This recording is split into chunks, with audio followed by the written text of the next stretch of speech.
So that's the pre-loss side. So now we have a loss scenario.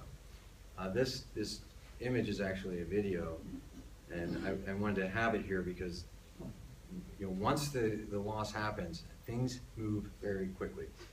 This video was taken by someone driving along the road in Messina, New York, after there was an explosion at an Alcoa facility. So someone's driving, they see the explosion and the subsequent smoke, they start videoing, they post it to YouTube.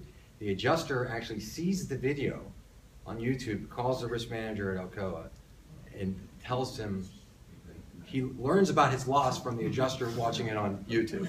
Is that bizarre? I mean, that's how quick things happen. And so that's awesome. It's an awesome way to notify your brokers. Yeah, exactly. Sure, the carriers. Yeah, so things happen really quickly, and there's a lot of activities going on, and the risk manager is responsible for a great deal, if not all of it, at the end of the day. Whether you're dealing with authorities, media, depending on the size of your company, you're getting pressure from management. There's other demands that are related to the claim that need to be acted upon, and so that goes back to the prior slide. It's good to know who your team is and have them ready to go so that you can start your action plans. You can focus your time and energy on where it really matters. And at the beginning, it's always going to be, employee safety and preservation of property are going to be your first, most immediate concerns. And then you're going to move into some of these other items of notification and assembling the claim itself. And also, I think the bottom point is very important for a lot of risk managers is management expectations and setting those properly, because as I mentioned earlier, economic losses don't always equal insured losses. So you want to make sure that they understand that and they understand where the magnitude of the claim is going.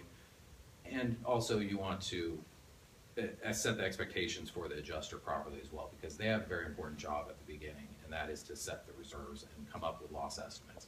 And we do want to be helpful in that situation to get them to set those estimates properly.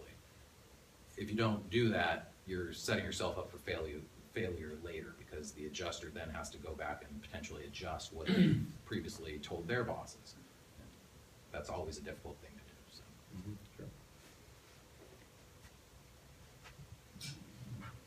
do. Now you move into the strategy portion. So it's really, okay, how are we going to approach this claim, understanding what your rights are under the terms of your policy, getting the feedback and ideas and suggestions from your team so that you get everything on the table. We suggest, obviously, having, if you're going to have a team including third parties, to involve them right away. Don't call them later, because what happens is the adjuster is going to want to move into the facility and start their process. And I don't know if you want to add any real life to that, but I mean, this goes back to the helping the adjuster set estimates. You want to get them out for a site visit as soon as possible. You want them to have access to as much of the relevant and available verifiable details at the time. You want to be careful about not, making assumptions or making, wide statements that may turn out to not be accurate down the line. But you do want to be open and credible and available to them. And it's only in your best interest to get them out there sooner rather than later. as long as